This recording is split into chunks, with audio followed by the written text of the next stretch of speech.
Welcome to the American Red Devils podcast. I'm John. I'm Alex.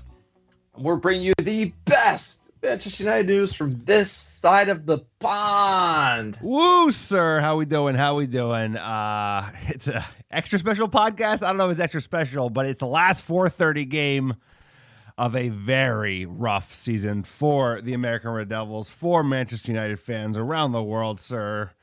Top 4 race. We put a fork in it, bro. This thing is done. We are out of it. Officially, we can stop fooling ourselves. The Gunners 3-1 at the Emirates, sir. I'll tell you what, you could say a lot about the disarray of this club. Probably don't even have 11 decent players to throw on the pitch and put a team together. But at least we don't have that goofball Arteta running around just looking like a clown on the sideline. But either way, sir, more of the same from Manchester United. Comical defending, didn't take chances, didn't have all 11 playing well, just some really poor performances from certain players on the pitch. I don't know about you, but I probably speak for a lot of fans. Like, I cannot wait for the season to be over.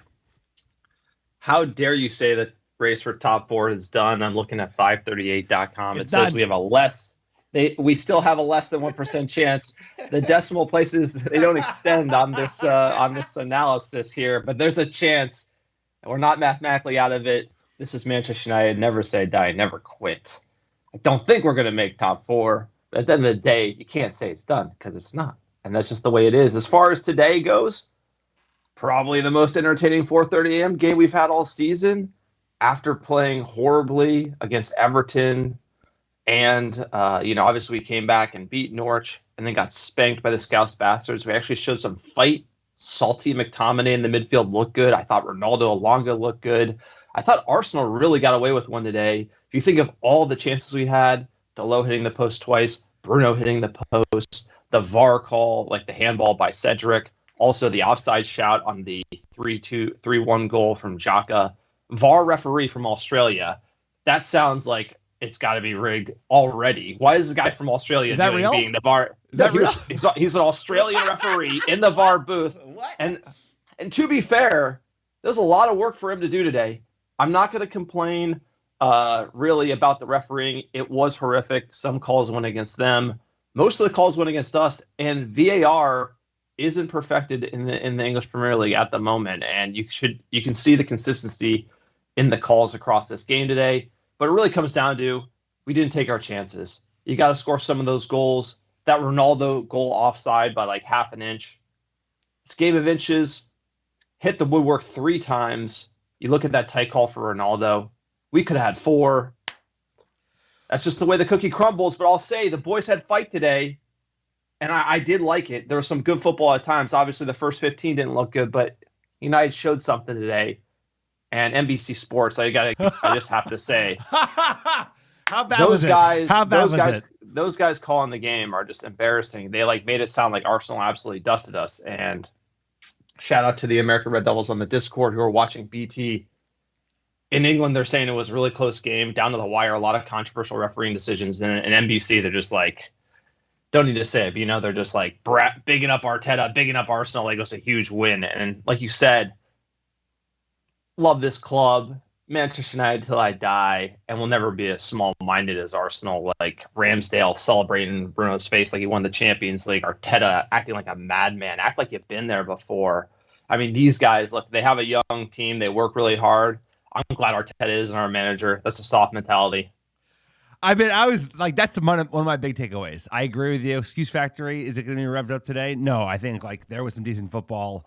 Chances weren't had. Hey, but you got to take your chances and you have to defend better. But the thing that gave me comfort is that for months, and it felt that way based on the way the press talks about it and the way United fans feel about it, Arsenal miles ahead of us, bro. It's like we're not that far behind them. We're not that far behind them with complete disarray. And like you said, you could tell the mentality of where they're at is dude, they're over celebrating every little thing. Chances were there to be taken today. And you know what? This is kind of one that we just want to get behind us, because this season is one that we want to get behind us. There are going to be things that we need to build on. There are going to be players that are going to be part of the new world order starting next year, starting with official. Erik ten Hag has been made official, announced on the club's website, on Man United, officially announced. And some of these players are going to be part of that rebuild. Some of these players are not. It's going to be a big, big challenge for the front office to get the new manager what he needs, and more importantly, get the dead wood out. That is going to be one of the biggest challenges for John Murtaugh, for Matt Jughead Judge, and the rest of the clown show that is going to be supporting our new man, Erik ten Hag. They have big, big job coming up. But you know what? Today, it was entertaining. It gave the ref a lot to do. The VAR from Australia, that's a new one, sir. But this game, it had its moments. We had our chances. Arsenal celebrating like they just won the league. Let them enjoy it, sir. You think how are they going to do in Champions League next year? But hey, we're not going to be there. It's going to be Hans and Franz all day long. Thursday Night Football. I can't wait. Yeah, no, it's just like they had everything going for them coming to the game. They're playing at home. The fans were up for it. Hell of a first 15 minutes. I mean, that pace was insane that they brought out. And then they faded hard. And then, you can see it's a young man's team. And Arteta, no composure either. None. As far as the staying power of him at Arsenal, I mean, they will have a squad for whoever comes in. The real worry for me is the next manager of Arsenal. Arteta is going to fail spectacularly. It's just destined to be that way. But, as far as it, if it's going to be a write-off season, it's going to be a write-off season. It's better that we, get hard done by the refs or have a tough match that, we played well, didn't win, that type of attitude in this shit run-in at the end of this horrid season. But, good takeaways for United. McTominay coming back, him and Matic in the midfield. Matic with the amazing assist to CR7.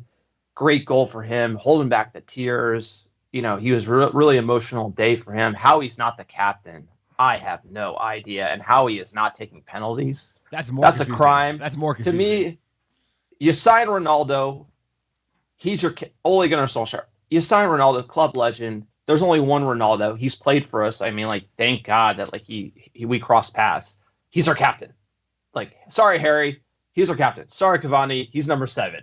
Sorry, Bruno. He takes penalties. He misses. He still takes them. He misses again. He still takes them. You know why? Because he scored more goals than any other player pretty much in the world and will ever do. The greatest of all time, the GOAT. It's he's the man and he should be the man. And if he took that penalty, this is probably a different result. I'm not going to argue against that. Whether it was the right choice for captain, I'm just happy it wasn't Harry Maguire. That was the big news. He finally got the bench. But sir, I'm not going to argue against that. Bruno had a bad game, and also Ronaldo had a great game. He should have had 2 goals. Exactly. And that should have been his 3rd goal, because that offside, I think they should have given that based on the way they've given certain offsides this year. It's the consistency in this league is actually fucking atrocious. If you were to look at all the games played just this season as a litmus test, it's the consistency is so all over the place. Calls they give the advantage to the runner, give the advantage to the goal scorer. Today they should have done that, but the whole no. I thought Bruno had already had his whiff, right? He missed a penalty earlier this season, arguably where Ronaldo should have taken it. No, he's just not in form. He is not. I think they're trying to buy him players, form, right? Exactly, and that's what I don't understand. And that's where I don't think is that Rangnick's decision. I don't know. That's kind of where I how could you not? Ronaldo's coming back after what happened Monday, and you're not going to give him the armband to leader of men. That's the feeling he had. You knew he was going to score. He came out today, and that's why we're just out of sync. United just don't get it. We don't get how to use Ronaldo, how to basically make him the captain, be the leader in the locker room. He's got to be on penalty. He's got to pad the stats. I mean, that's what he's here for. He's got to get that goal total. He's going to play until he's 50 in MLS just to do that. I mean, that's just scored bangers. He's going to scored bangers. Look, that's what it felt like. Just we were disjointed today, couldn't put it all together, and Arsenal get away with one. But, sir, quick PSA for the podcast. If you like the American Red Devils, we are for fans by fans. If you want to chat with some Muppets at 4:30 a.m. about that horrid start to the match, you should check out our Discord channel. There's an invite on our website, www.americanreddevils.com, as well as on our Twitter profile. Click on the link. You jump into the chat. Some great Muppets, some good banter. It is amazing. It makes some of these tough matches. You can actually have a laugh. Also, check out our Patreon page. We don't have any sponsorships on this podcast. We are run by fan support. That is what we are all about. We do a behind-the-scenes episode every single month. We give away pin stickers, scarves, shirts, you name it. Check out our Patreon page at www.patreon.com/AmericaRedDevils. I mentioned our website. Check that out as well. We have a great store and blog, some great fan-generated blog content talking about the 1958 Glazers Out protest as well. Please check out our fan-generated website. Sir, tell them about iTunes reviews. iTunes reviews or 5-star reviews of the American Red Devil podcast, wherever you listen, whether it be on iTunes or Spotify or the like. Great way to support the pod, and even better, we're still giving away free merch, perpetuity, and even better, right now, we're giving special merch depending on how cheeky the review is. All you have to do, send a 5-star review wherever you listen to the American Red Devils and send a screenshot of that review to AmericanRedDevils@gmail.com with your mailing address, and I will personally pick, pack, and ship some free ARD gear. Send it right to your door. I just sent some free stuff to Ireland. I sent some free stuff to Singapore this week, sir. Dropped off a big load of merch. Support the pod. Get found by other Muppets like yourself. Join the Discord. Join our Patreon. We're never going to get ads on this pod, but we're going to keep driving the Patreon. So please come support us, sir. Emirates Stadium. They were enjoying it. They were enjoying it. Oh my God, NBCFC, sir. I had to listen in Spanish because I told you my wife. I do. I pay to get Universo because my wife does not let me listen to Arlo White. She's like, you have to mute it or you have to leave the room. She wasn't up for this, but in the past, they are bad. They are so bad at their job. So bad. They're so bad at their job. But like, look, let's not talk about the negative. Let's talk about the positive. This community, for fans, by fans, that we have built over the years. The Discord is amazing. All the support during this horrible season. We have some great dedicated fans to this club, and that's what this game is all about. You know, the team has got its ups and downs, but solid fan base. American Red Devils, love the banter. Keep it coming. If you have any ideas or want to drop us a line, you can always email us, AmericanRedDevils@gmail.com too. We love looking out for those. So let's get into it before you hate on Arlo White all day. Arsenal 3, Manchester United 1 at the Emirates. You want to get in that lineup? Let's get into it. Dave saves rule number 1 in net. Back four, Dalot, Varane, Lindelof, Telles. Maguire with a drop. It was a midfield 2 of McTominay and Matic. Fernandez up front, Ronaldo at number 9, Sancho to the right, Alanga to the left. Sir, what did you make of this 11 when you saw it? Sir, I didn't see this 11 because I woke up at 4:28 and I turned on the game on my phone in bed. I sat in bed. I watched the whole game in bed. I was like, it's not going to be worth getting out of bed for this one. It was a cold morning here on the West Coast. So, yeah, I had to blurry-eyed make out the jersey numbers, and I got a sense that it was Lindelof and Varane. And, boy, let's just get into the game here, third minute. Third minute, the game started at a lively pace, sir. It didn't take long. Ready for some Arlo? During the week, leading the line. That's a poor mistake by Varane. Saka! What's a great save it was. Touched into the net. Nuno Tavares gets his first Arsenal goal. Shambolic. Tell you what, we find a way to make even the worst teams look class, and this defending. The game started at a high tilt, and that probably is not an advantage to United based on how rickety our defense has been this season. But this, sir, swing and a miss. Varane, swing and a miss. Telles. De Gea makes a great save, and then Dalot is not even following up there. So I think we need 4 new fullbacks going into next year, but not the way you want to start away, sir. A bunch of bums. I mean, bums always lose, Lebowski. The bums always lose. And the back four bums here, they lost. I mean, you have to say, Varane, I'll give him a freebie here. I couldn't tell the angle from the cameras. I thought he could have headed this one. He left it. Tell us no excuse. Tell us that looked like me trying to deal with that ball.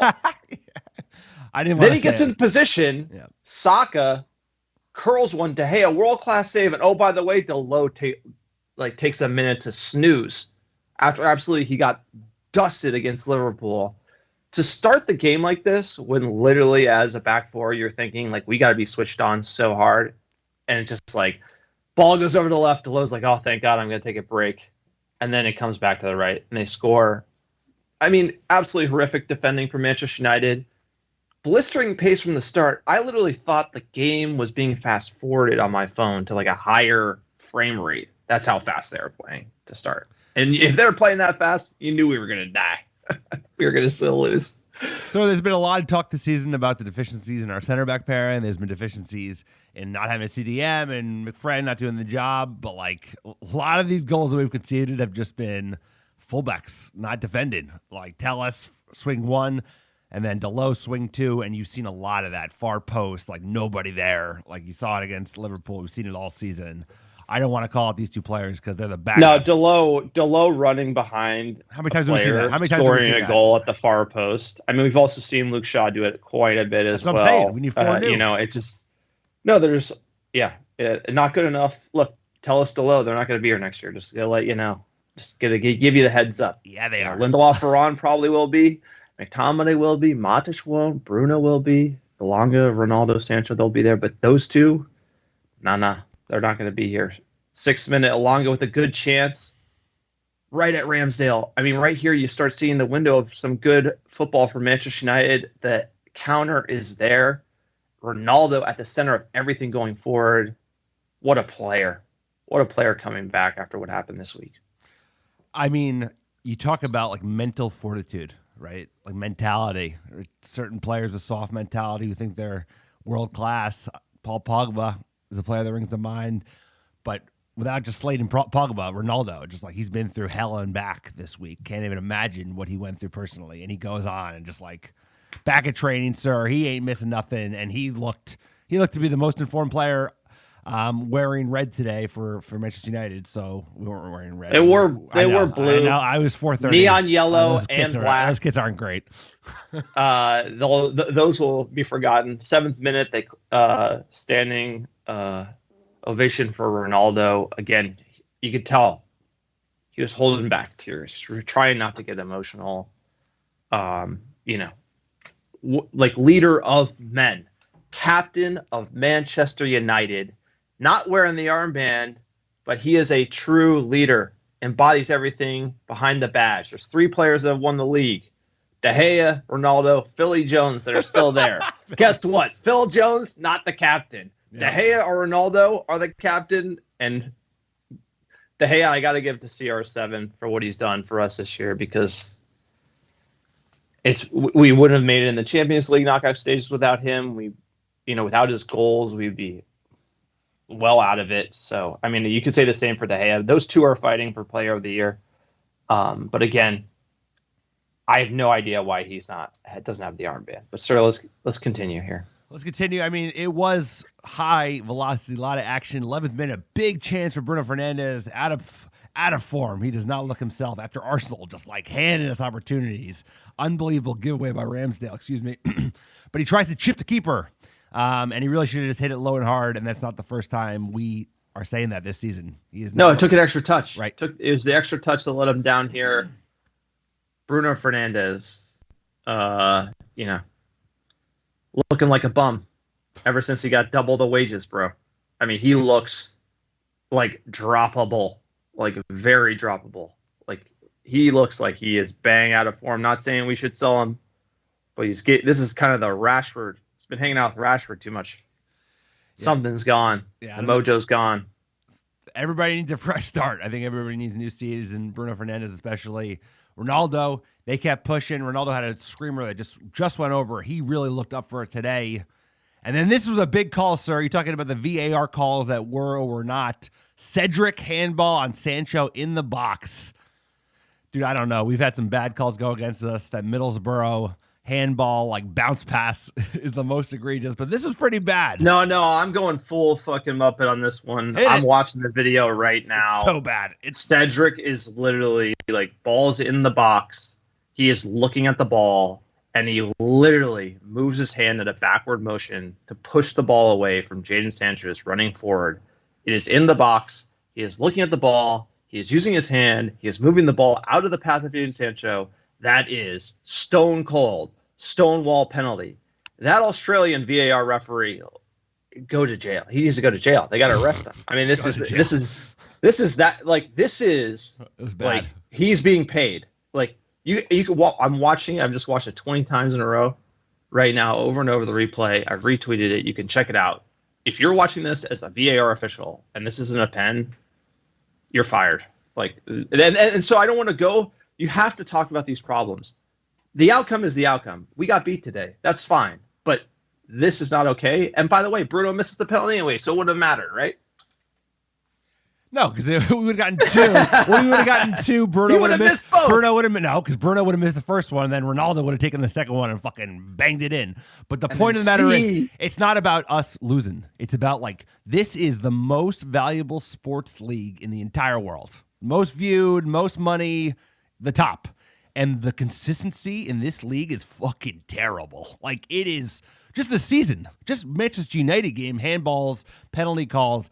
I'm not looking for every call in the world like we used to get back in the day. Dude, the FA Cup handball. Remember that one? I was talking about the Middlesbrough. Literally, the kid's dad used to be the head of the fucking FA. It's you wouldn't think England. I'm not calling corruption. I'm just calling more of incompetence. You have fat refs, bro. You have 50-year-old refs who are fucking fatter than me, and I'm not in good shape. And you look at refs in Spain and France, Italy, sir, they're they look like marathon runners, bro. And that's the point. The VAR refs don't have to be in shape. They need to sit in a chair. But at the same time, you have to you need to. If somebody on the internet sphere clipped all these calls and put them together, it would just be you'd be amazed. I think that's really the problem, is that the consistency. Now, VAR, how many years it's been? 3 years or whatever. A lot of work for them to do today. Some matches you don't hear about it. Some matches it's 8 or 9 decisions, right? So I just think where everyone's come out on it, it's the NHL. Not to take it to hockey, but grew up playing hockey. I'm a big hockey fan. They always had the central location, where they made the calls, right? They didn't have a guy in a van out back, right? They had literally the NHL has a headquarters with all the games on, and they're there making all the calls so they can have some consistency.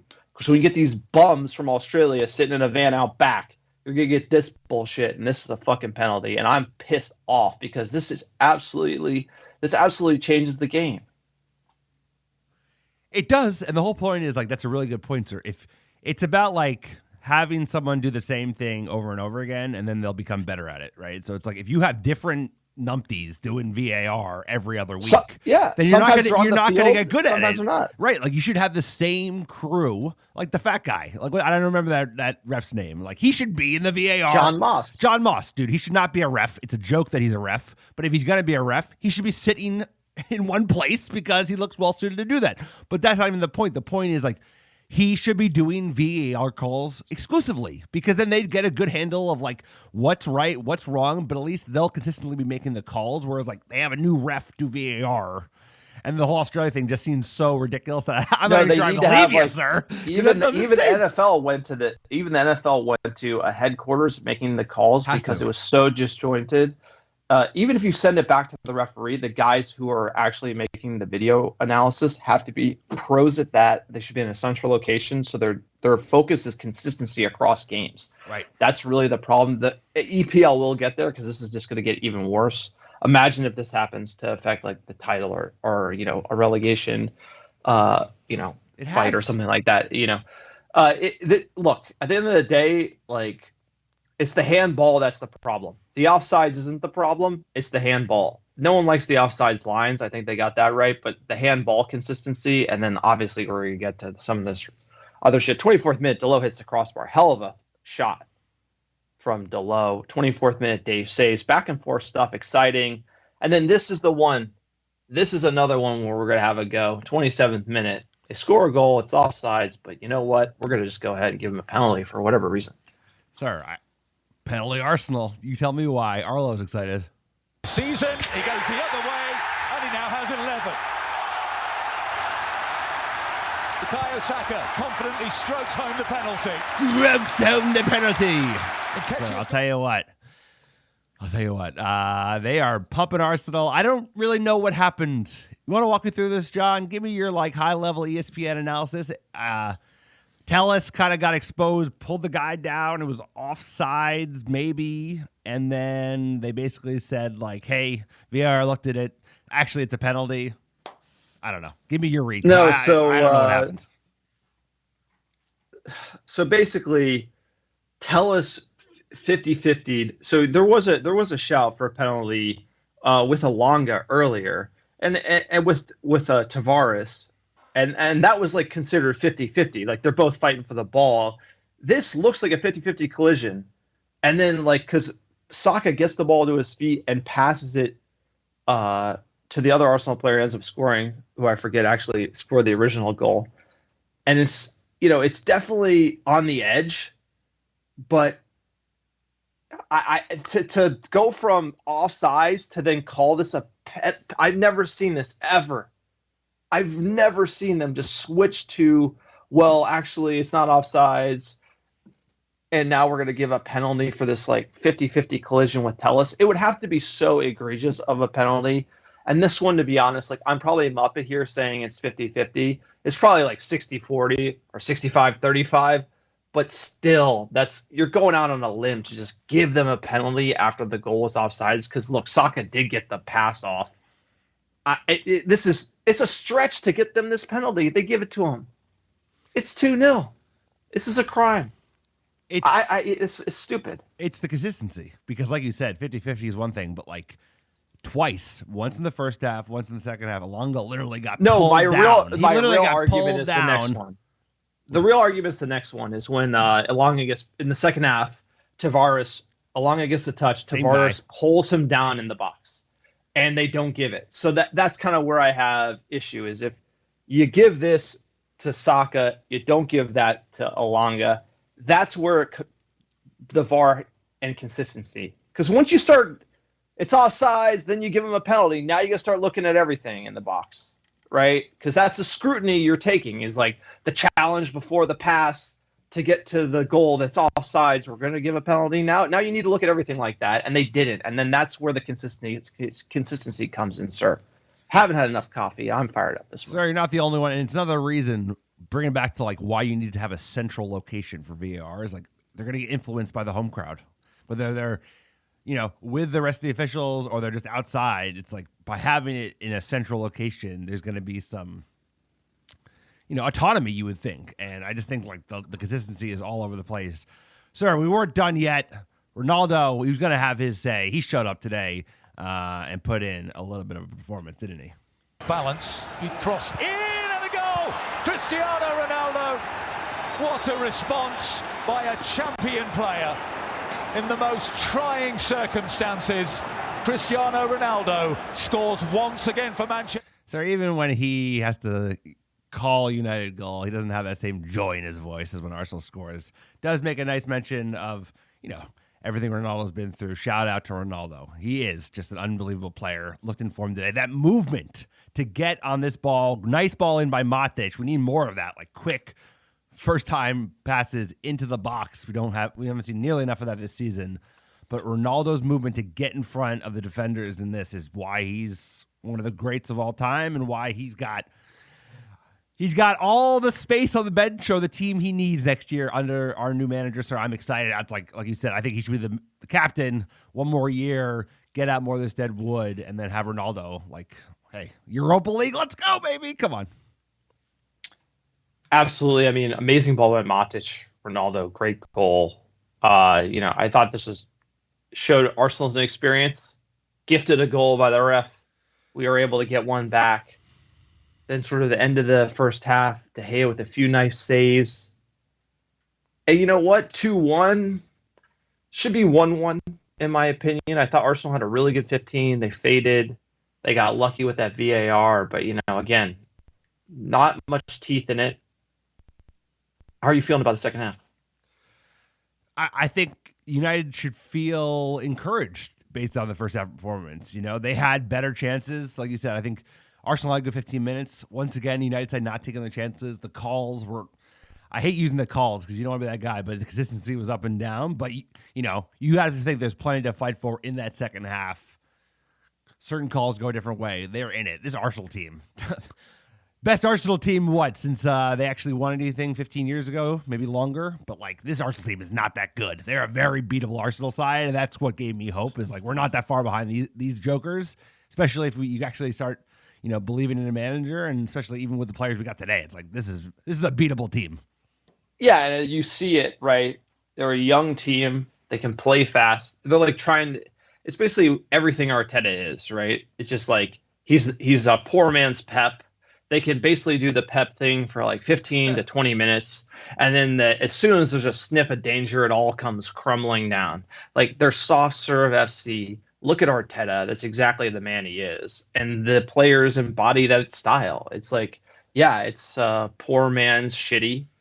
And they don't have as much grit, honestly. And that's what they are, because in the second half, they came out. We looked pretty dicey. They looked pretty dicey. United were getting the best of them in the middle of the park. I thought McTominay in this period looked amazing. I thought Ronaldo was amazing. Again, Alonga looked sharp. I thought United really kind of turned it on in the second half. And it led to that VAR handball spot on. The ref got it right. Didn't need VAR at the end of the day. They confirmed it. No VAR. No, they tried to turn it over. They tried to overturn it. They were doing something, but the ref called it straight up, and they were double checking it. Bruno to the spot. You have the audio, sir? You want to play this? I do not have the audio, but they didn't have it yet on NBC Sports because of. All right, so Bruno grabs the ball. So like I'm in bed watching the game. Bruno grabs the ball. What is going on? And the pit of my stomach, I just have a bad feeling. He's a man without form. He's wearing the captain's armband when he shouldn't. Why isn't Ronaldo taking this penalty? I don't care if Bruno's record with penalties from a statistical perspective is better at Manchester United than Ronaldo. It's Ronaldo. Everything he's been through. He's the man, the leader of men that we need taking this penalty. Can't miss. Bruno stutters, misses, and Ramsdale celebrates like an absolute fool in his face. De Gea wouldn't do that. I mean, the behavior of Arsenal is just embarrassing, absolutely embarrassing all around. Embarrassing penalty from Bruno Fernandes.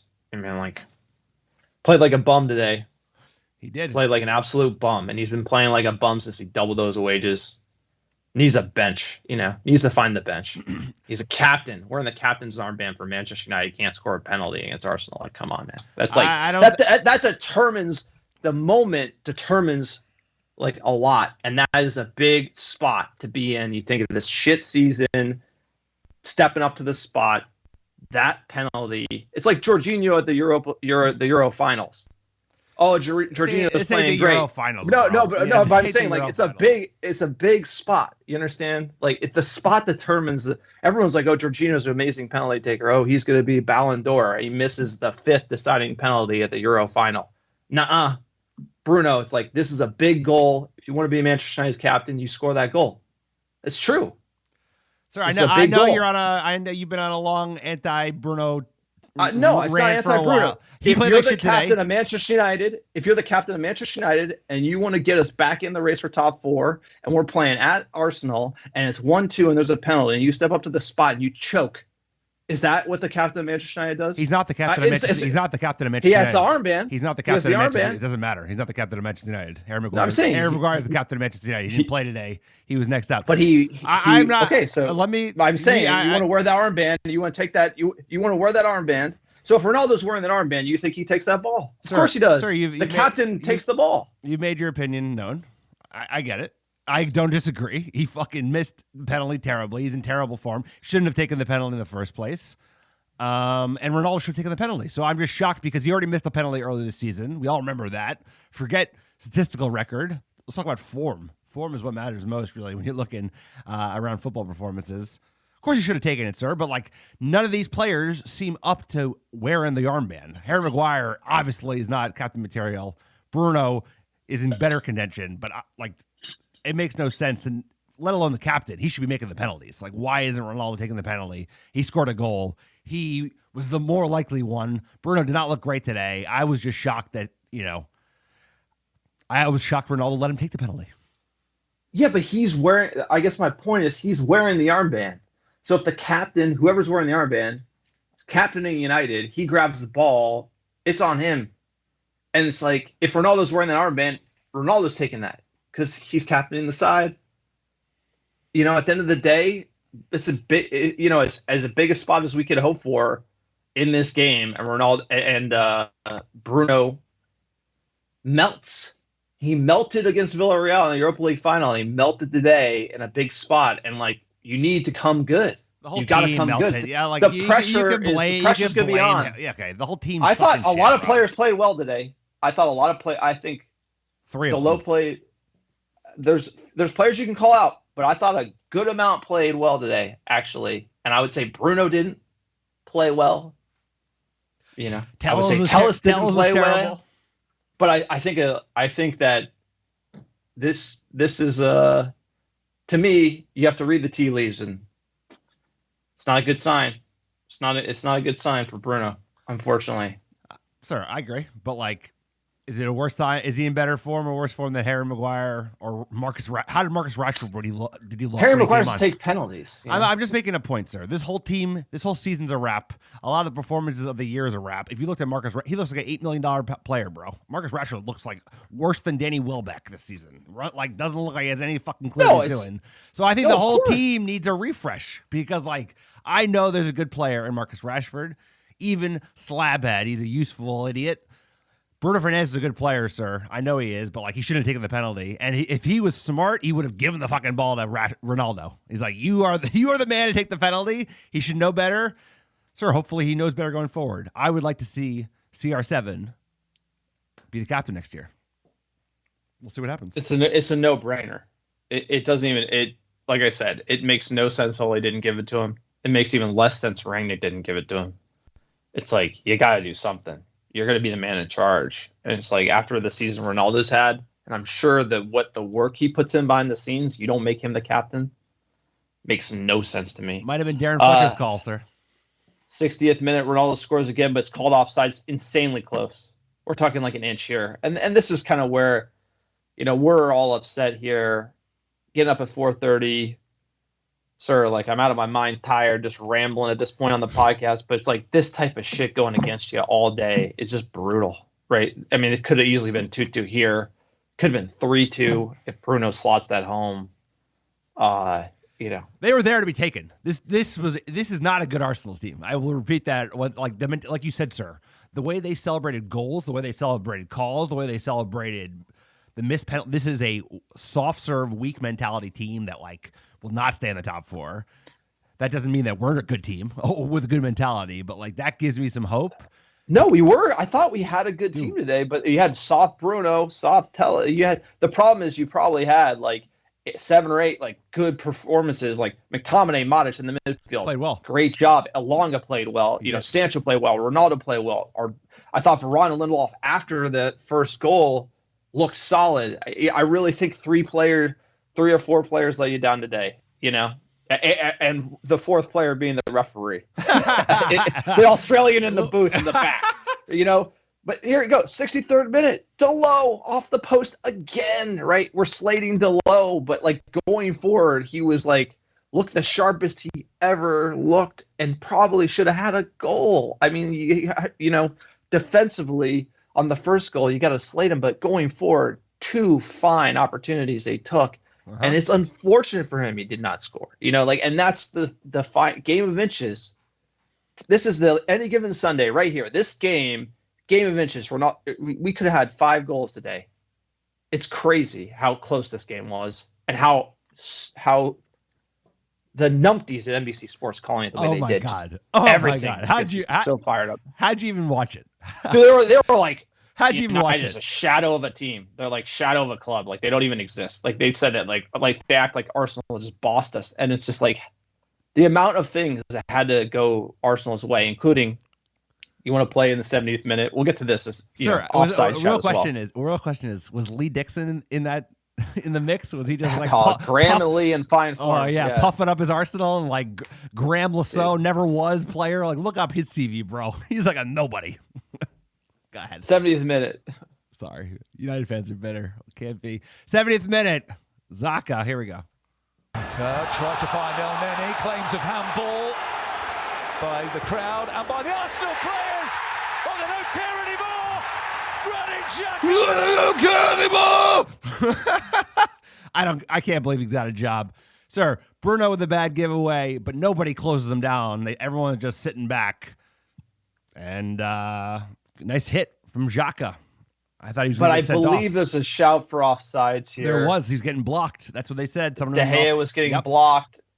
VAR nowhere to be seen on that one. I mean, obviously the players were complaining to the ref again, like nothing. So Arsenal's dagger in the heart here. This goal arguably should have been reviewed by VAR. So you think of like, I agree, it's too much work for VAR to do today. And obviously we didn't call it out specifically in the second half, but the Elanga was taken down by Tavares in the box when Elanga clearly got the touch past him and he was taken down from behind.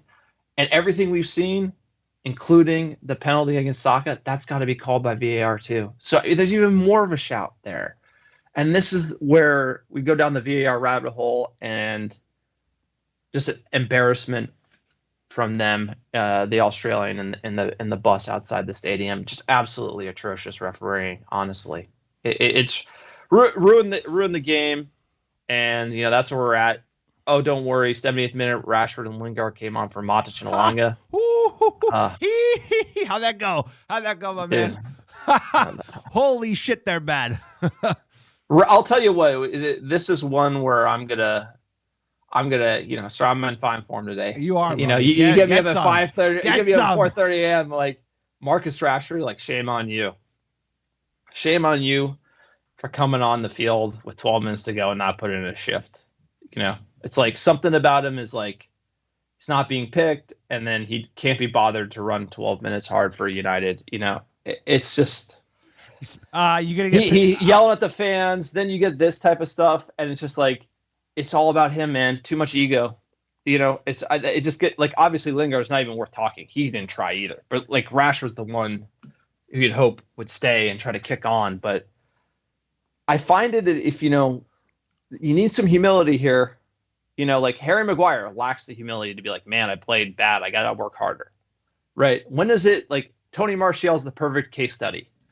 Blames United, goes to Sevilla. He's not good. So when is it not the team? And when is it you that needs to take accountability? And you got to really just like earn your keeps. Be grateful for what you got. Right. And Rashford strikes me as one who's still fighting that battle with his ego. With maybe it's him and Rangnick, a lot of the manager. These players and the managers, everything has to be perfect for them. Ask what you can do for your club, sir. Not what your club can do for you, sir. You're talking about Exactly. getting pissed off about Bruno Fernandes getting a new contract. Guess who else is looking for a new contract? Marcus Rashford. That's coming out. Like he's looking for a big upgrade. So is Luke Shaw. And the real thing that's needed here, I'm telling you, it's coming. They talked about it a day ago. The funny thing, sir, is like, talk about cultural reset. Talk about what Erik ten Hag needs to be successful. He's going to need to make those tough calls about who's good enough, who has the mentality to be a player for this club long term, and make those kind of cuts, sir. Because what's happened here is that players who aren't that good have been allowed to take over the club. Like ever since Jose got axed, players who are like not up to United quality in terms of how we have achieved greatness in the past have been able to think that they are the critical kind of gatekeepers, bro. I have never heard so much discussion about what the players like the players' reaction to the appointment of the manager. Who the fuck cares what the players think? And when the fuck have we when have we ever given a shit about what the players think? Like I couldn't give. They literally have one job, is to go out there and play football and ideally play well. And it's like they have no. They're not asked for their opinion. I don't care what their opinion is, because at the end of the day, they should have no influence, because their future is gonna be dictated by the manager who's being brought in. So like, you think I give a fuck what Harry Maguire thinks about the new manager? I don't give a shit. I don't care what Bruno thinks. I don't care what even Ronaldo thinks, because at the end of the day, we've gotten enough of this. The performance is there. The players have won. This is their team. This is how they want to play. The bums lost. Clear as day. The bums lost, sir. No, but the whole point is that like Ole let the players do whatever they wanted. The players threw him under the bus. They got him fired. Then Rangnick came in, and Rangnick's like, no, we got to do it this way. And they started leaking on him. And then now Rangnick's just sitting there waiting for this to be over, and the players are literally doing whatever they want. They run the roost, and things aren't going well, and there's no one to blame because they can't blame Rangnick. And right now it's just this horrible transition phase where, like, I mean, sir, you know, the quote. It's a horrible. Sir, the best way to encapsulate this, we don't have the post-match yet for Rangnick, but we have yesterday's quote, what he said about what needs to happen in this club. Can I play this? This is illustrative, what we're talking about around, like, things that need to change. Well, let's just finish the game. 84th minute, Mata came on for Bruno. Mata did some running. Thank you, Juan Mata. It was over, 3-1. Tough pill to swallow. Again, we lost. A lot of controversial calls. You know, Bruno key would be Bruno didn't play well. You know, gave away the ball for that goal. But again, VAR. And the United, what can we expect? You know, as soon as it was 4:30 a.m., you knew it was going to be a rough one. We would be ranting and raving here, like early in the morning, like no sleep, like let's go. Sir, I didn't put it in the recap, but we have the stats. Arsenal had 14 shots. United had 14 shots. Arsenal had 7 on target. United's 5 on target. They edged us with possession, 56 to our 44. But like you said, we had our chances. It was really chances not taken. Giving us some shitty goal. I mean, we gave us some poor goals, that first goal especially. And then just like, it was a lot to put in the VAR, but I think the ref today kind of didn't really have a handle of the game for much of it. And it was a bit of a calamity.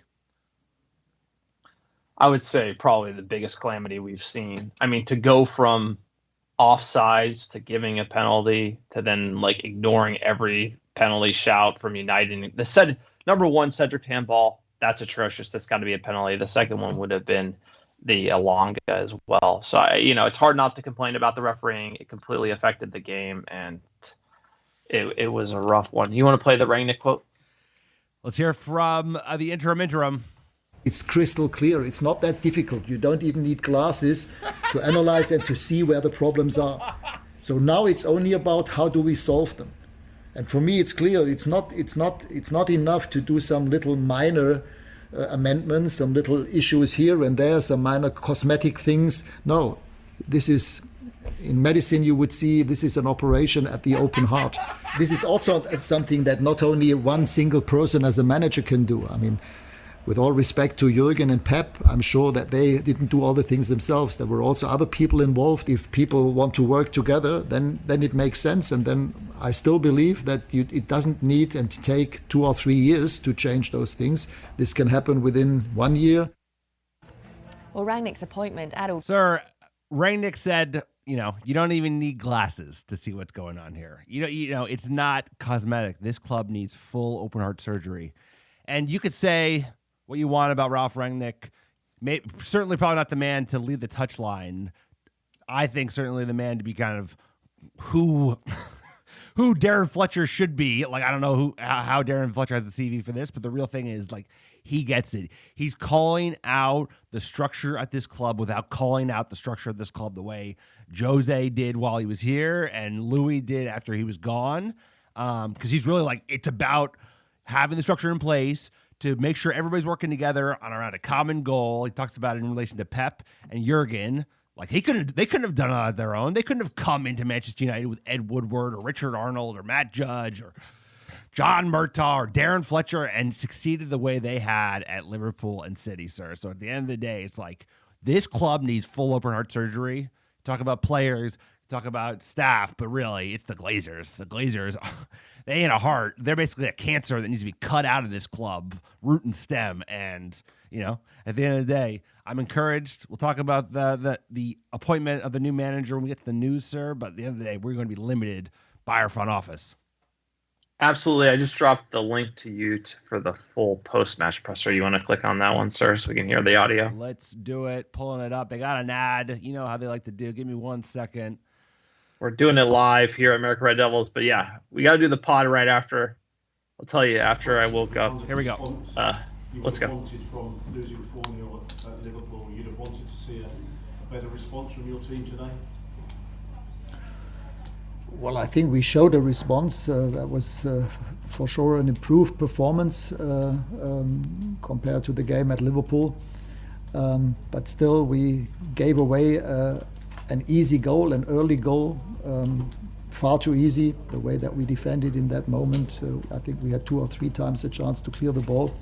But we didn't, and after being 1-0 down after 4 minutes in a game like this, again, didn't make life easier for us. But I think the reaction that we showed after that was good. We had numerous chances to score ourselves. We hit the crossbar, we hit the post twice. Apart from that, had enough chances to score 3 or 4 goals.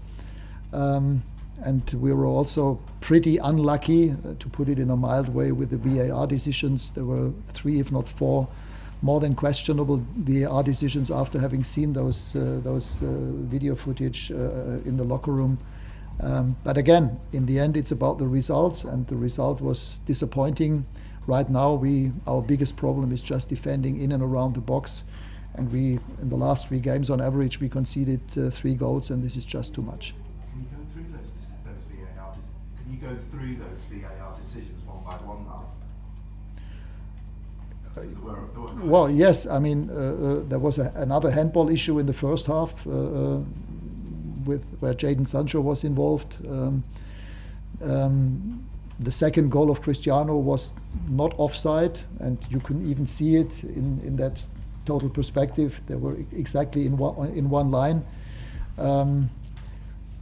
Their third goal was clearly offside. I spoke to David De Gea after the game, and he said to me he just couldn't see the ball because Nketiah was in between Granit Xhaka and himself, and clearly offside. They checked it, but for whatever reasons, they still gave the goal. And what was the third one? Anthony Elanga, yeah, that was. I mean, he was arm in arm, not him, but the other player with him, at least also questionable. For me, that was the other 3 situations were clearer. But again, this is why we have a VAR, and you should expect that if the VAR plus the referee, if they're checking situations, they should, in the end, take the right decision. Sir, Ralf Rangnick's a Red. He talked up Manchester United about the fans, what's here, and he called it like we called it. He's like, better than the Liverpool performance, conceding an early goal. Obviously, that's not good enough, right? You can't be doing that in a game like this. But he called it straight out, bro. He's like, there were 3 or 4 highly questionable VAR decisions. And then he gets a follow-up question, because John can't hear the audio. I'm just giving him the feedback. That he's like, all right, give us the VAR calls. And he walked through Sancho. No, I was listening. Okay. I was listening. He walked through all of them, bro. It's like the man cannot tell a lie, and he's just like, he isn't just like salty for being salty. He's right. The game was a calamity, but at the end of the day, it's about the result. But ball don't lie, sir. That was it was a fun watch, but United could have justified 3 points all day because Ronaldo was not offside. Sancho handball, like their goal was offside. It wasn't our day. Oh, but this is, we have seen games like this quite often, right? When it was, under Fergie, where you do everything and you just can't win it, And I felt like today, no matter what, we could have played another 90 minutes. It would have been, we had to hit the bar 3 more times. Bruno would have missed 2 more penalties. VAR would have bottled like 8 more calls. It just felt like it had that vibe, and it's not our season. So it's just like, it's a tough one to swallow. Another 4:30 a.m. wake up, another 3 goals conceded, and somehow we probably should have won the game. And I think that's just why you're getting that extra spice from the American Red Devils this morning. Let's get to the table here. Shitty are winning live right now. But as it stands before their kickoff, 32 games, 77 points. Scouse Bastards, 32 games, 76, 31 for Chelsea, 62, Arsenal 33 on 60, Tottenham 32 on 57, and then Manchester United, 34 games played, 54 points, sitting in that valuable Europa Conference League position. West Ham behind us with 52, but they only have played 33. So my hope is West Ham will take 6th. At this point, I'm rooting for no Europa Conference League. I don't know how that helps us. What's the cutoff, brother? What's the cutoff? Is it 6th or 7th? 7. Okay. 7. Ball don't lie, sir. Ball don't lie. It's like you said, today was kind of fitting for how the season has gone for United fans, because even when it's encouraging, hasn't gone our way. Like Bruno couldn't do a thing wrong before this season. Fucking sucked all day today, and then took a pen they shouldn't have taken and missed it like John Terry misses a pen, sir. Apparently, Ronaldo wanted to take it. That's what Rangnick said in the post-game presser. So obviously I believe that because Ronaldo's this is like news coming out. Ronaldo's like he's more, dude. The more I see Ronaldo, the more I like grow to love Ronaldo and how much of an actual class act he is. Because he probably genuinely wanted him because he thought my boy Bruno ain't in form. He needs a goal, and he probably did give it to him. And Bruno bottled it. So like, I actually do believe that. Yep. Yeah. And that there's an argument to give out of form players a penalty to get them in form. There is an argument there. We can only lament the Gunners so long. We got a next match, Manchester United versus Chelsea at Old Trafford in the English Premier League, Thursday, April 28th, 11:45 a.m. Pacific, 12:45 Eastern. We were going to this game until Chelsea scum made it to the FA Cup final. It basically came down to Crystal Palace versus Chelsea in the FA Cup semifinal. Chelsea wins. The game gets moved up 2 weeks. Oh, by the way, the wives are really thrilled about that. So I have a daughter about 3 weeks old. My wife's about to kill me for doing the pod right now. That's kind of the corner I'm in. So we had to scramble and move a lot of things around. Like in-laws were called to change plans to accommodate us to go to Crystal Palace away the last game of the season. So the American Red Devils will be on the road. It'll be Crystal Palace away, not like anyone cares.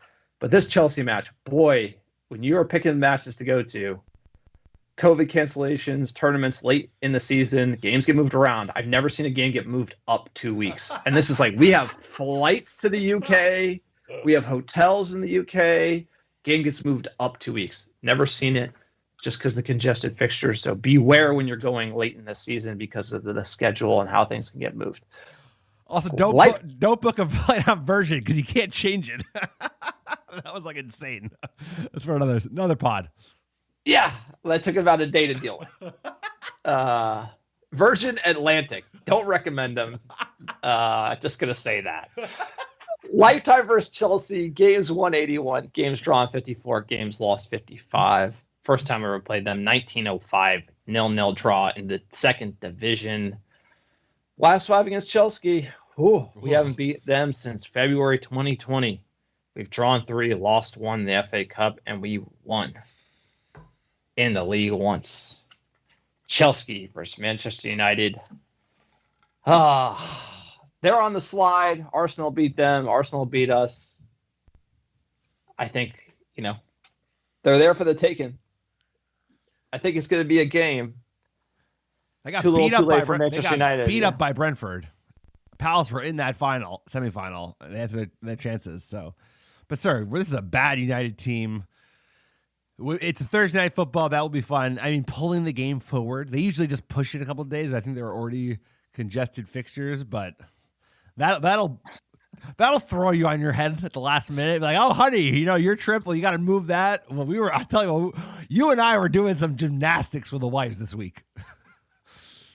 I will tell you, my wife's like, what? Like, I was like, it's not me, it's Chelsea. They made the game. And it's like, no, they don't understand. It's not my fault. But yeah, things like this, dude, we've had the craziest thing happen traveling to go to watch football games in Europe. Games get changed. You had one game Saturday get moved to Monday, Yeah, forgot about that. Last time we went to Palace. Dude, like years ago, I had a game in Madrid moved Sunday to Saturday. The week we traveled there, actually missed the game. Like, it's like the craziest thing. It's just culturally, it's different. If I book a ticket to Yankee Stadium in September and I pay my travel short of rain, it will happen, or anywhere. It just happens. The schedule's set, doesn't move. European sports, they like to move it around. It's like a thing. So you just got to get used to that. Head on a swivel. As far as Chelsea, a little history on them. They're based in West London, founded in 1905. Stamford Bridge is their home ground. And they obviously have the ceremonial lion on their crest. They have rivalries with Arsenal and Tottenham Hotspur, as well as a historical rivalry with Leeds. And since 2003, they've been owned by Russian billionaire Roman Abramovich. Chelsea they do not have a deal to be sold just yet. Imagine that. Chelsea Football Club, frozen asset of the Russian crook, and they have no owner. And the government's dealing with the sale. They have not figured out what's happening next. This team could be gutted. You have to think that would affect them at some point. They're struggling at the moment, and so is their man up top. Remember him? Number 9, Romelu Lukaku, the big boy. Big Rom. Not doing too well. Big Rom Rom. and Timo Werner. I'll tell you, those two. Timo Werner's looking better. Go ahead. Yeah, he's looking better. I'll tell you what, I have some. You want to talk about like watching Chelsea beat Crystal Palace? It makes me even more mad at them because they like screwed up our trip. So, I'm just like pissed. I'm just generally upset. Also, they're just At like Chelsea. They're a generally unlikable club. Like even before the Russian crook, effectively a Russian mobster, never should have been allowed to buy the club in the first place and bring them into prominence and invest billions of dollars in them and basically OG sports washer. But this is not a good club, and they've been kind of like spun to become like this like glossy London club. They got some ugly history. And you know what? This whole thing with like the for sale and them not wanting to have the Rickles come in because they don't want to, why do they really don't want them? Because they don't want a team to be underinvested, like they've been overinvested by a player that the bad fans. So first of all, like the players, you look at Chelsea's team, generally dislikable. The coach, generally dislikable. Roman Abramovich, obviously not a great guy. Putin, laundering money through the club, all that stuff. But my personal dealings with Chelsea, we had a good friend of ours pass away, and I actually worked with the club to get a plaque put on the memorial wall in his memory. And everyone in Chelsea who works at the team that I dealt with was like absolute class act, So we're going to go visit that plaque when we're over there. It's a very important moment for us to remember our friend who was a Chelsea fan. So you have to think about things just not from a footballing perspective. There are good people that work at Chelsea. They're not all bad. But, there's a lot of optics around the club that have been not a good look. John Terry, for example, not a good look. Abramovich, etc. The shit about their academy in the 90s, it's bad. Yeah. It's very bad. But at the end of the day, you're right. Like, sir, I was in London, got to lay flowers in front of Stamford Bridge before their game against Norwich after our friend passed only a couple of months earlier, sir. So it'll be good. It'll be a rewarding experience to be able to go to the stadium and see the plaque. Because there are good people that are involved with this club. Yeah, that's what I'm trying to say. It's not black and white. It's not black and white. Nothing is. But the fans, like the Chelsea, the one thing I will say that deserves calling out, like from the fan perspective, is like the Chelsea fans who ignored where the money was coming from, who knew their owner wasn't allowed into the country for like 4 years, who basically ignored everything and then just laughed in everyone's face when it's like literally that money was blood money. And then those same fans finally have a chance to just get like an owner with like legitimate source of funds and protest against him because they don't want somebody who needs to make a profit off their team. That's how backwards it is. So I do think Chelsea fans are very fickle generally, but that's a bad look to protest Rickles and not protest Abramovich and like Skripal poisoning and like all that. It's like there should have been and they're singing his name when his assets are frozen and Ukraine's being invaded and the Chelsea fans are singing his name. It's like, come on, man. No, they're bad. Like, they're bad. They they're deserve bad. to be called out. The fans, it's not all the fans, but those fans deserve to be called out, man. And look, we'll see how this goes. Not rooting for him, And oh, by the way, how'd Lukaku go? And I love our friend our late friend, but boy, was he pumped on signing Lukaku and Timo Werner. So, he had to have he gave us a lot of banter. He was that type of friend that would just give us a ton of. We talked about him on the pod always. He was the saltiest one, texting us every time Manchester United lost. He'd be laughing at this, sir. He'd be laughing at the VAR calls today. I miss him every day. He would be texting us like, "Look at you bums!" And we'd be like, "Lukaku this, Lukaku that, whatever." But yeah. Yeah. It's the fact is like we'll leave it at this and we'll close out this chapter of the pod. But it's like using the racist comments that Rickles said as the reason that they don't want him to buy it. It's like, bro, who's your owner? What is your owner doing and what is he involved with? It's like they're just acting like they have kind of a moral standing when, sir, they've shown they don't. But anyway. I can't comment. I have no idea what Rickles said. Nothing good. No, nothing good. I'm not defending Rickles. I'm not. But sir, like you said, they literally I have no idea. They were singing Abramovich's name as Putin was amassing troops on the border. So No, these aren't the finest people. As far as injuries for Manchester United, Fred, he is out. Potential return. Hopefully, maybe not for Thursday. Hopefully the following game. Luke Shaw, no return date. Pogba probably played his last game for Manchester United. Mason Greenwood, obviously, we know the story there. And Cavani drinking some mate. Absolutely relaxing. Having a great time. I mean, shout out to Eddie Cavani, just doing a whole lot of nothing. What's your lineup? So this is who I've got. I'm going to do De Gea in net. AWB by Varane. I'm going to play Lindelof as my left back because we don't have a fit left back that can play. I like the Matic-McTominay pairing. Bruno, get back in there, lad. Sancho, Elanga, Ronaldo. Who you got? Sir, I'm going to go with De Gea, Dalot, Lindelof, Maguire, Telles. I'm going to bring in my boy Hannibal, McTominay, Matic, give Bruno a drop, Sancho, Elanga, and a Ronaldo. That's who I got. Sir, booking the bookies. This is like an unfair line. They got United, obviously, the underdogs, plus 210. The draw, plus 260. Chelsea, plus 115. Sir, I think that's generous to us, to be fair. That's all I got to say. That's all I got after that. Go. Score prediction, my man. What do you got? Oh, we're going to lose 3-1. Same thing. No VAR issues. Chelsea beats us. Probably Pulisic gets a goal or two. Not Big Rom? You don't see Big Rom doing it? Celebrating in front of the Stretford end, sir? I got 1-0. United, Ronaldo, the penalty. Let's go. I know. All right.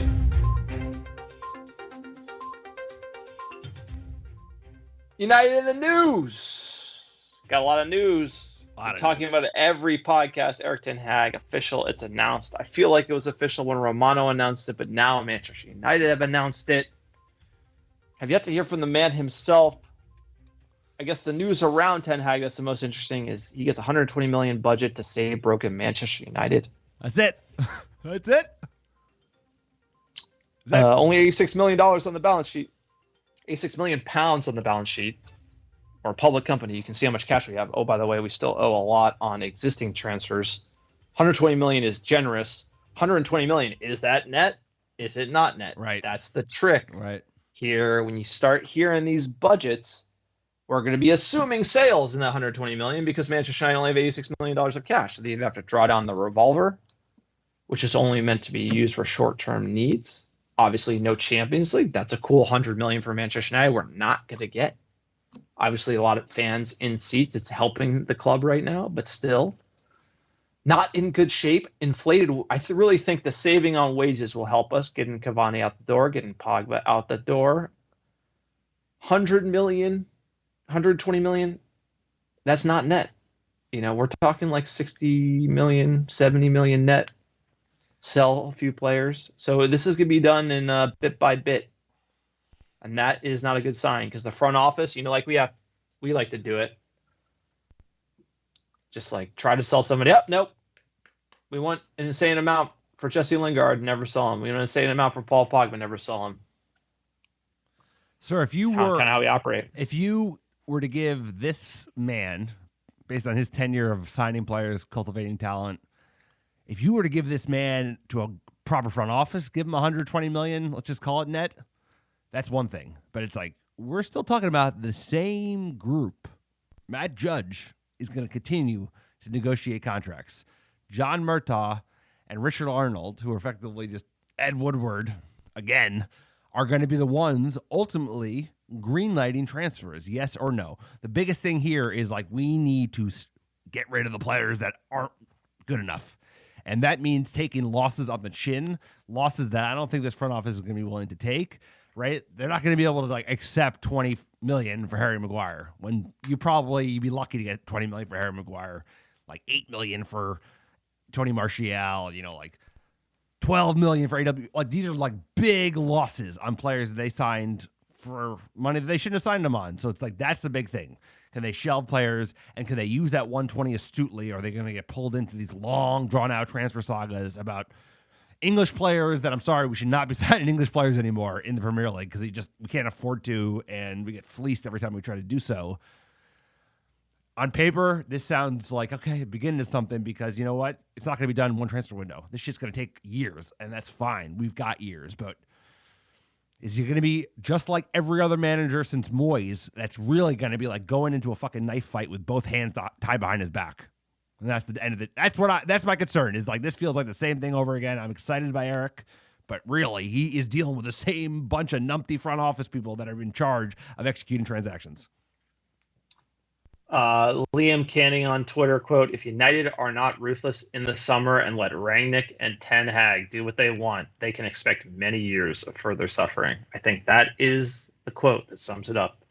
That if Ten Hag and Ralph Rangnick can't sell Harry Maguire for £7.5 million to Preston North End, then if I was the owner of, you know why I should be? He's going to Burnley. Burnley staying up. You know why?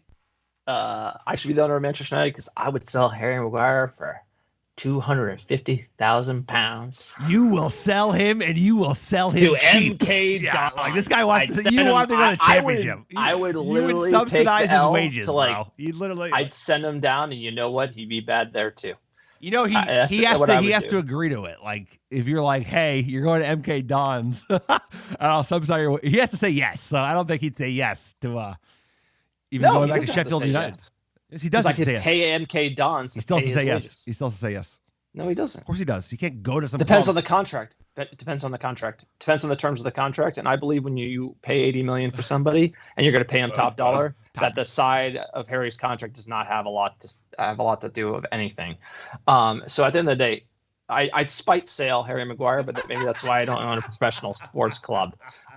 Per Jamie Jackson at The Guardian, Ten Hag will not be backed with a lavish budget to rebuild Manchester United, but will receive what the club is regarded as adequate funds to enhance the squad. This is Richard Arnold Spin Zone. That's right. We're back, baby. That's right. You thought Ed Woodward was bad. We got the Richard Arnold Spin Zone here, already tempering expectations. But again, I don't know why it's so hard for journalists to read the balance sheet of Manchester United. We do not have a lot of money, so where does it come from? That it's very easy to understand. If they're going to do a £200 million renovation on the stadium, they can put more long-term debt on the balance sheet. They actually can right now, and interest rates are fairly low for corporate debt.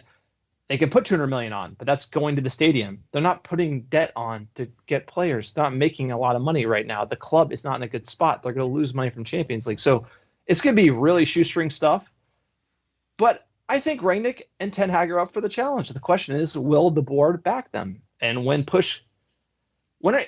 you enter a business deal with somebody, right now it's just good vibes. But then there's going to be a deal on the table for a player like Wan-Bissaka for like $8.5 million, and the club and the board and Richard Arnold are going to have to sanction that deal. And then that's where the battle is going to be had between Ten Hag and Rangnick and the board. That's just that the war will be fought over something like that. It will happen this summer, and then we'll know. It will be very apparent who won that battle and what this rebuild is going to look like. David Ornstein, release clause not activated. Manchester United and Ajax have found a separate agreement. Mitchell van der Gaag will be the first assistant for Erik ten Hag. So Erik ten Hag has this man. Also, rumors of Steve McLaren might return to Old Trafford. This has vibes of Mike Phelan all over it. Hey, let's get a guy who did it before. He'll come back. He'll be great. That didn't go well. This is Ten Hag's idea. He actually got pushback from the board, and it looks like this is going to be the first battle where he wants this. Like he worked McLaren. I know. They worked together 20 years ago, and obviously McLaren was at the club very shortly, 99, 2001 under Fergie. Old guard, but actually this is not like a Darren Fletcher, John Murtaugh appointment. This is like Ten Hag wants it. The board didn't want to pay McLaren, and apparently he got his way. But I think more importantly to the point you made, John, is like we are going to know by the end of this summer transfer window upcoming whether there's a revolution or more of the same. Because like you said, they're going to want to do deals. They're going to want to sell players for a loss to free up space for the either academy players and also like quick, cheap buys, bro. That is like how Rangnick did business for RB, how Eric did business bringing in players to Ajax, and that is not how Manchester United of late have liked it on players. They like to do big name, drawn out, like get lots of fucking press and tweets about it and kind of like just milk that cow all they can. So I think by the end of the summer, we're going to know if this is the real deal rebuild or this is just more bullshit FC from Glazer, you know what, Glazeronomics, but it's going to come out pretty quickly. Speaking of big deals, Manchester United's chief scout and head of global scouting have both left the club. This is cover 100%. Gary Neville even tweeted it out. He said these guys pretty much did nothing as it relates to the stupid deals that were made. I really do appreciate Gary Neville coming out and saying the record's straight. This is a pretty big one. He says basically, Fabrizio Romano, also now Romano, you know he gets the good stuff behind the scenes. He got the Ten Hag announcement, probably from the club on the day of the Super League. You got to provide cover there. You're dealing with a lot of PR here. Romano says the revolution at Manchester United begins. Jim Lauer leaves the club, right? Spokesman for Manchester United. Jim Lauer decides to step down. Where's Romano getting that? He's getting it from Manchester United. Neville comes out, quote, not quite sure we're going to see a revolution. Jim has been marginalized for years, so this won't shift the dial at all. Think about that. Gary Neville knows Jim. He is calling out BS from the club. This is cover, PR cover from the club, trying to expel the narrative. Arnold and Murtaugh and Jughead Judge are not the ones making the calls. Ed Woodward was making the decisions. The Glazers are making the decisions. The scout, I mean, like, if we were signing like young prospects coming up and like we're getting it wrong, like clearly the scouts got to go. But like we're signing Harry Maguire. That's not a scout call. That's an Ole Gunnar Solskjaer, Ed Woodward board call. The types of signings we're doing are not even related to scouting at all.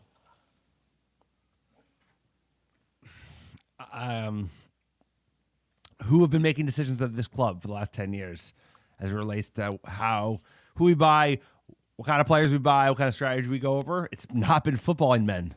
You know, it isn't. It's like former bankers, former accountants that didn't even go and do it at smaller clubs or other clubs to kind of learn. These people are not experienced. They're not best in class executives. They're people that don't deserve to be there. And here's the thing. Who's appointed the next head scout? Richard Arnold, or Rangnick and well, that's you'll never hear about that. The thing is, you'll never hear about that because is it Paul Mitchell? Is he gonna be the next one? Because he should be. Not a scout, but the whole thing is that this is just cannon fodder for the narrative, right? Because you won't hear about the new guy coming in. I mean, look, Dan James didn't go great. Wan-Bissaka didn't go great, but I don't think there was a lot of like Obertan signings that went wrong. I mean, Dalot didn't go great. Telles didn't go great. There's a bunch of signings like that, but those like compared to like the 80 versus the 20, the 80% we got wrong is Lukaku, Pogba, Harry Maguire. Those who made the call on those three, that is the person who deserves to be fired.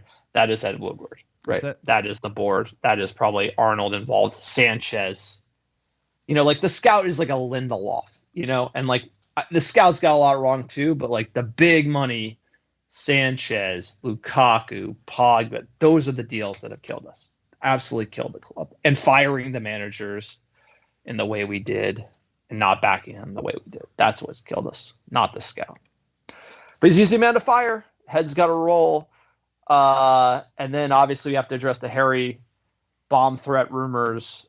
Email went to his agent, talked about a bomb threat. I mean, that's just embarrassing, horrible to hear. So, couldn't imagine somebody emailing my work trying to give me a bomb threat. I have a family, so always give people push it. You can be bad at football, but nobody deserves this. No, it seems like whatever's going on in England, Europe around like footballers, football safety, obviously like the anonymous trolls in a game or even online. So like the amount of this is crazy, insane. it's just a game, and who gives a shit? Like, how could you be doing such a crazy thing as that? But all these players that are being like robbed and held at gunpoint in their own homes, it just feels like the league and individual clubs just need to get more of a handle on like player safety, because you hear a new story about I know this is a little different, but you hear a story every other week about a famous footballer or ex-footballer like literally being robbed at gunpoint in their house and getting all their shit stolen. Like, it happens all the time, and it just keeps on happening more and more. So crazy days. That's all I got to say. Last bit of news here. I'm just going to leave it at this one, sir. Had a good laugh after the game. Read this tweet. Paul Pogba, quote, "Absolutely gutted not to be able to help my team today. I will work even harder to come back stronger, and hopefully before the end of the season. It's not over. Thank you for all your support. United, we stand." What did Romano tweet yesterday? I get a taxi back to Manchester. What did Romano tweet yesterday? What did he say about Paul Pogba? Paul Pogba's gone, bro. Paul Pogba, like, who is running? Okay, here you go. Romano, after announcing Paul Pogba's imminent departure, Rangnick. No, that's not the tweet. Okay, here we go. Sorry. Sure. Romano's literally just been like Ten Hag, Paul Pogba, Rangnick stories for the last couple of weeks. Romano, yesterday, Paul Pogba set to leave Manchester United as free agent. It's most likely he won't be anymore next season. This is from Rangnick, right? And it's just like, yeah, he's gone. So good. First out the door. Karen, I would bet every dollar I have Paul Pogba didn't write that tweet. 60,000 likes. Paul Pogba's got a lot of fans. All right, let's get into fan questions here. At Ty Kircher, only a few matches left until the pain ends. That's about all I've got for positives. That's great. I feel like we're all sad sobs who meet at the pub and just sit in misery in silence week in, week out. Cheers to you, my fellow misery-seeking fools. Good luck on Thursday. I thought that was amazing, Ty. You're the man. At MJ Bods, I'm thinking Ralph Rangnick has not been a good manager. When he came in and watched us beat Arsenal 3-2 under Carrick, he said we were too open. We are still not open, if not worse. I see no improvement at all. I think it's a fair criticism, Mike. My only pushback would be, I think what Rangnick, he's excelling in the press conferences and telling us the players are just hopeless, right? I do think that Rangnick is trying to sort of drive the clown car, so to speak. So you have to feel bad for him a little bit. I don't think we're playing the way he wants. I think he's telling them what to do. Like, again, think about Liverpool. He didn't tell Harry to play high line. Harry's out of position. Right. Maybe that's the excuse factory. I don't know. They brought in a coach who works with like hungry up and coming players, high press, high work rate, fucking rock and roll football, dude. High velocity. And then you come in with players who are like literally lazy as shit, overpaid, think they're fucking great. They're not great. They're not great. Just because you start for England doesn't mean you're anything. And dude, it was wrong fit. So it's like whatever they're trying to do, I think the Rangnick Ten Hag revolution is the right move. It's the only way United are getting back to where we need to get back to. But it was always going to be like this kind of blow up because these guys are not going to play like that. Wait till Ten Hag come. This guy, Ten Hag is a lunatic. Good lunatic. Like control freak, bro. He like to the minute. This guy is a fucking nut job. And I love it. Like he's like, they're going to run more than they've ever run. They're going to work harder. The days are longer. They start earlier. Expectations are higher, sir. There is going to be so much noise leaking out of this club when the bald man shows up and starts fucking throwing shit against the walls that it'll make all the shit that came out when Rangnick was appointed look like nothing. Because like, trust me, they're not ready for this. They're not ready for this, bro. No, I know. But like, a culture war isn't going to win you titles. Last tweet here at BrideGuy666, quote, 4:30 a.m.s can burn in hell. We agree. This has been, I think, 6 of them. I think we won 1. They've been abysmal. The most I've ever seen in the season. We survived. We go again. Chelsea scum, let's go. Great kickoff. We like the American Red Devils. We are for fans, by fans. Support the podcast. Join our Discord.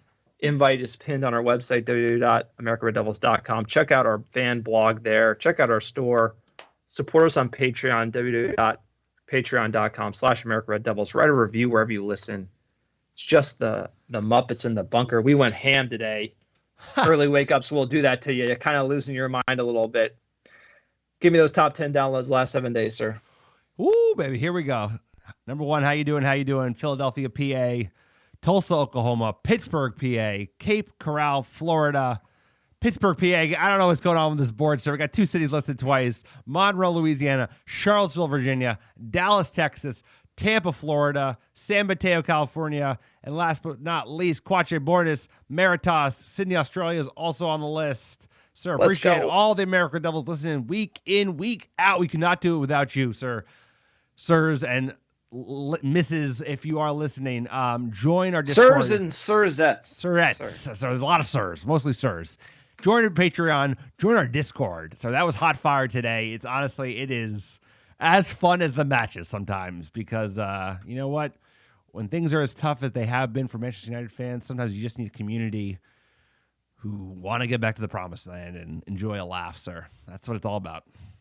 Let's go. What song you have for us today? Who else, baby? Who do we got on Thursday? Who do we got on Thursday, sir? Your favorite song? Hello, hello, hello. Let's go. Big match on Thursday. Enjoy your week.